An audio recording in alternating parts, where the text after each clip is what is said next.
Hey everybody, welcome back to the channel. I figured I would give you an update today. A lot has happened since the last video I put out there, and just wanted to update you. Now, I didn't bore you with all the videos, even of pulling the engine out. As you can see, the engine is going behind me. Back there's a big hole where there once was an engine right in this area. I did not bore you with that because there's a lot of videos on YouTube doing it. If you wanted to see that, I apologize, but it's basically just hooking up the engine, unbolting everything, and pulling it out. Now, I'll start with that. I ran into an issue on my Jeep right here. They used these bolts right here. See that in the camera? Those type of bolts that go up in, right in this area, right there, those top two holes. Now, they are hard to access, and they are an inverted Torx. So you need an inverted Torx set, and I think they're E12s is what that is. Well, this Jeep had a new clutch put in, I'll tell you this real quick, like maybe 2 years ago, according to the previous owner. Whoever tightened these up used Gorilla Strength or an Impact or something, and they tightened the tar out of them. And they put anti-seize on it, but only where it goes right here. It didn't even, anti-seize didn't even make it into the block itself. Ignorant. As you can see, there's the bolt that was on the passenger side. This is the bolt that was on the driver's side. I had to grind it off. It stripped out. Someone had messed the threads up, and I put my E12 on there and thought, "Oh, great! This ought to be good." And it stripped instantly, and it was so tight. The only way I got that out, I'm surprised I actually got the bolt out itself, is heating it up with my Dremel, with my hand down in between the firewall and the engine block, and just grinding and grinding and grinding. And from the bottom, the bell housing, like you try tipping the transmission different directions, it's a pain to get to that no matter how you wrap it up. Ground that off, and actually could thread it out by hand because I think it heated up the bolt enough that it broke it free. Only snafu of the entire thing. All the other bolts came free pretty nice. And I want to show you what we've been up to the last couple days. All right, so as you can see, we've been busy cleaning, and getting everything prepped and ready to go. I went and I cleaned up my fenders. I cleaned up my firewall. Spent a lot of time just scrubbing and cleaning everything I could reach. I didn't pull all this stuff off just to get to it because it's going to get dusty and dirty in no time anyway. But I did clean up what I could and what I could reach. I got new motor mounts in there. I cleaned up all this stuff with like a wire wheel. I even cleaned up my frame and sprayed all that in nice and black, so that way any other time with the engine in there, like you would never be able to reach that stuff. Also, battery box all cleaned up. And I used my rust neutralizer, which is this stuff right here. It is Rust Neutralizer by Loctite. I really like it. It's actually a really nice product. And I top coated everything with this stuff right here. It is a Rust Stop Black Satin Ace Hardware paint. Got it at my local Ace Hardware. I really like it because it has I like the tip. Believe it or not, the fan spray is really nice and it lays down really even.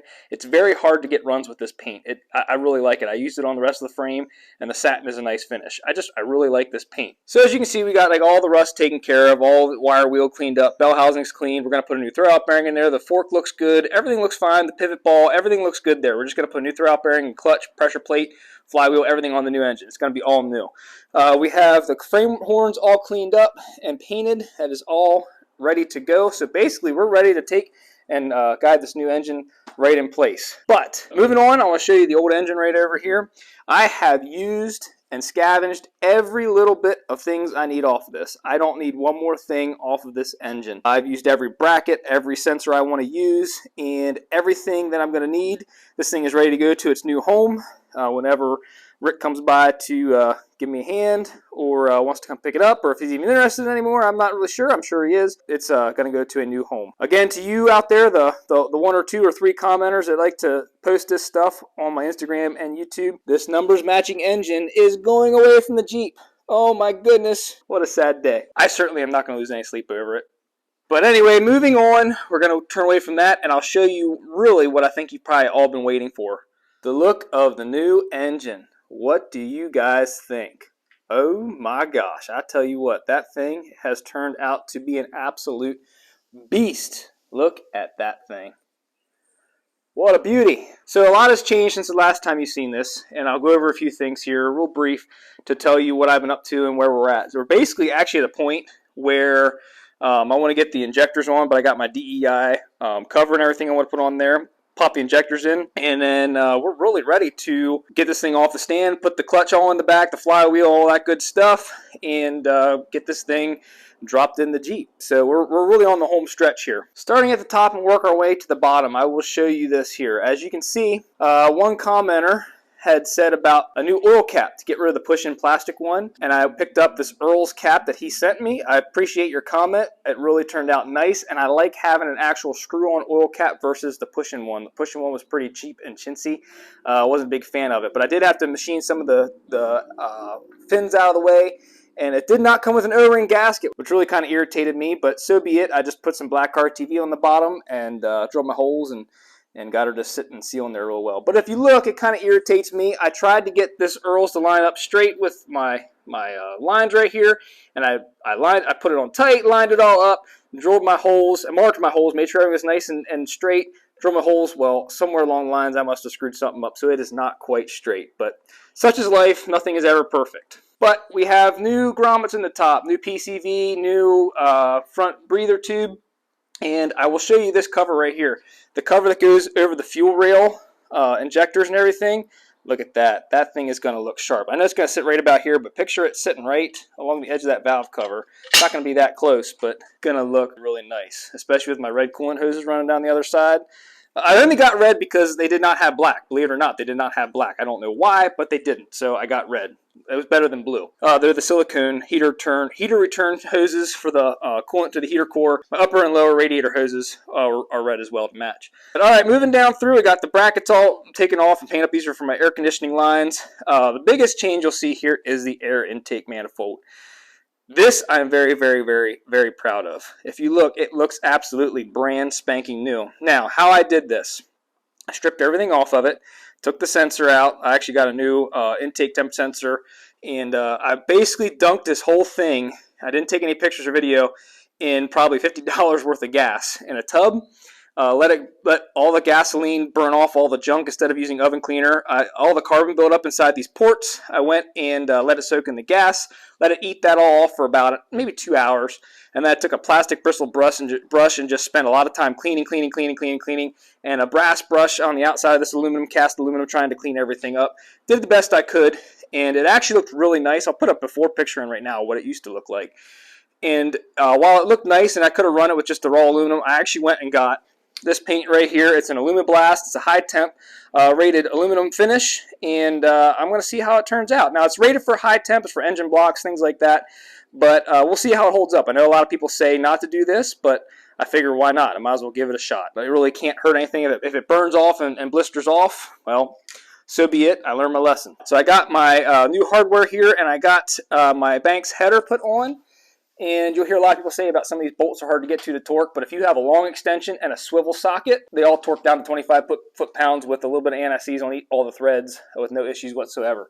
This one up in right there was really, really hard to get to. These guys up in behind the collectors, they're really hard to get to. But I got the O2 sensors in there, and then this is actually ready. Comes in the bolts for the flange and everything. Is all ready to go back up to the downpipe. All right, moving on. Got all the accessories on the front. There's a cow on the other side banging around. I don't know what are you doing over there? Knock it off. Somebody's rubbing on a gate. Got the timing cover on. Harmonic balancer, water pump, the pulley, idler pulley, thermostat housing. Everything's ready to go there. That's been like that for a little bit, but all that stuff's set up, ready to go. Still need to put the bolt in here, but I think I'm going to wait to do that until it's hooked up to the transmission.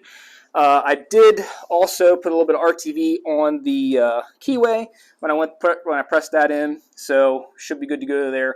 I went and RTV'd all my corners where the gasket meets the corners, and I got all the oil pan bolts on, and they're all torqued down, ready to roll. Brand new oil pan. On this side, again, I got the spark plugs in. I got my dipstick tube pulled out of that engine, and I cleaned that thing up, and I tell you what, that thing actually looks brand spanking new. Press that in, and I know it's probably not necessary, but I put a little dab of RTV around the base of that as I pounded that down in with a 13 millimeter wrench. I put tape around it and then just tapped on a 13 millimeter. It's a press fit. I just wanted nothing to be able to get down inside there. So I put a little bit of RTV on top of that. It's good to go.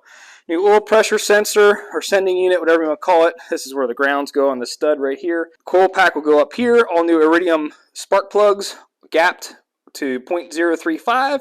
All the way around, a little bit of anti-seize on the threads. It's already set, as far as I know, on top dead center. I got the timing marks lined up, and I have the crank pretty much set right where it needs to be. So we can always double check it. So when I drop this in, we're good to go. I can always pull the first plug and do that. But they're all in, ready to go. This is where my camshaft synchronizer goes. I have that covered up with tape. Oil pump, I press fit that. I didn't get any video of that. Jeep Solid puts out nice videos on details of things like that. If you haven't watched him, go check out his videos. I'll put a link down in the description down below. Not affiliated with him, but he puts a lot of great videos out there, detailed videos of how to do different things. That's about it. Like I said, we're kind of on the home stretch. Hopefully getting ready to put this thing into the engine bay here very soon. But I think what I want to do next is get these injectors put in. Now what I'm going to do is I'm going to go and I'm going to put this rail on. Well, I'm going to put all the DEI kit on. Injectors over here are like brand new. They are literally only, I would say, probably 6 months old. What I do, and I think I might have put a video up before. If I didn't, I apologize. I'm pretty sure I did video it. What I do is I'll pop them out, put the kit all together, and then when I put them and the injectors back in, I'll use the O-rings that come in this. They send new O-rings along, but these aren't that old, but I'll use them new anyway. I lube them up with a little bit of Vaseline to press them in into the actual rail itself and right here into the manifold. I'll lube it up with a little bit of Vaseline. That way we have no issues and no problem with it actually tearing the O-ring or any type of resistance whatsoever. And make sure you get the good stuff. This is actually dermatologist recommended, so it's excellent stuff. Just kidding. Before I do put the engine in, I do want to put a new crank position sensor in. I'm having no issues with mine whatsoever, but now with the engine out, it's actually a good idea to change it now while I can actually get to it. Alright guys, with all that being said, thank you so much for watching. The next video I'm going to hopefully get some tripod footage of getting this engine put into the actual engine bay back there, and we'll get some footage of actually mating that up and getting that all put together. So I'm sorry this might not be as detailed as you might have wanted. I'm trying to show you the things you might want, try to speed the process along a little bit and not show you the tedious like sanding, cleaning, prepping, mounting up water pumps and gaskets and things like that. Like, I don't think that's something that you really need to see. There's a lot of videos out there of how to do this, how to do that. I don't want to be just another one of those and bore you guys with that. But anyway, I wanted to take you along and show you where we're at, give you an update on the process, and let you know where we're at the moment. So catch you on the next one. Stay tuned. I think in the next one, we're going to try to show you getting this thing in and maybe even get it fired up. So fingers crossed, we'll get to it. Thanks so much for watching. We'll see you later.